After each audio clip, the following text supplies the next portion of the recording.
Тематически ще ви обясня защо книгата на Какави Айгюл не струва и колкото едно руло тоалетна хартия. Да приемем най-оптимистично, че българските граждани са 8 милиона. От тях 4 милиона са мъже. От тях поне 2 са в чужбина. 2 милиона.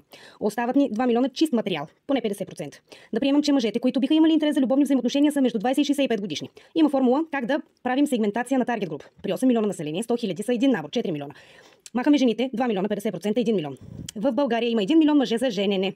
10% са геове или асексуални, остават 900 хиляди бройки. От тях 98% имат доход до 5000 лева месечно и едва 1% печелят между 50 и 100 бона. Понеже няма логика мъжът да киха целия си доход за валидиране на женска енергия, щем не щем, трябва да свием още таргет. Не, това не са въпросните от въпросното реалити. Съвсем различни хора са, може би, някоя баба Айше, не Какави Айгюл. През 2024 са по-малко от 500 души хората в България, които изкарват над 100 хиляди лева месечно. Айде да сме реалистични, да прибавим и сивия сектор, умножаваме по 2. Значи, за 1000 мъже, които могат, но не е ясно дали искат, да ви валидират женската енергия на цена от 50 хиляди лева месечно, ще се борят 900 хиляди жени. Или на мъж се пада по 1000 жени.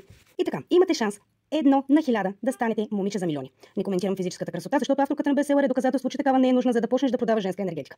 Айде сега от математиката да се прехвърлим към пазарната икономика. Имаме един мъж и 1000 жени да си избира. Дали не би избрал най-младата, най-красивата, най-умната, най-добрата? Да сменим бранша и от пазарната икономика да прескочим в любимата на ерген номер 1 сфера залаганията. Младите момичета от 19 до 29 годишни, които живеят в България, са около 250 хиляди. Махаме 10% малцинства с уредени бракове и още толкова, които не се интересуват от мъже или от пари. Остават едни 200 хиляди.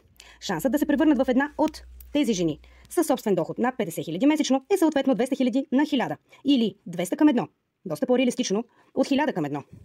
И въпрос за 1 милион лева. Къде бихте заложили на шанс? 1 на 1000 или 1 на 200? Работете за такава позиция, където не вие и още 999 моми да се борите за ергенът, а 1000 супер мъже да се борят за вас. Мили дами, не бъдете момиче за милиони, станете момиче с милиони. Или там колкото ви душа сака.